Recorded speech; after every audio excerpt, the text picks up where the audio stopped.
सार्वजनिक उत्सवात ध्वनी प्रदूषण मोठ्या प्रमाणात होते, परंतु पिंपरखेड येथे गणेश मित्र मंडळाने डीजे साऊंड सिस्टमला तिलांजली देऊन पारंपरिक पद्धतीने ढोल ताशा लेझिमच्या गजरात शांततामय रीतीने गणपती बाप्पाला निरोप दिला। यामध्ये महिला पुरुषांनी मोठ्या प्रमाणात सहभाग नोंदवला। गुलाल नव्हे तर फेट्याने पिंपरखेड लाल झाले होते।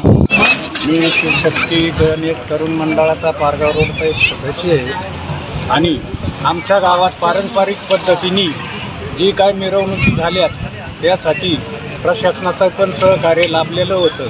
अतिशय चांगलं सहकार्य त्यांनी दिलं। ग्रामस्थांनी अतिशय चांगल्या पद्धतीने मिरवणुकी नेल्याबद्दल मी सर्व गणेश भक्तांचं गणेश मंडळांचं आभार मानतो।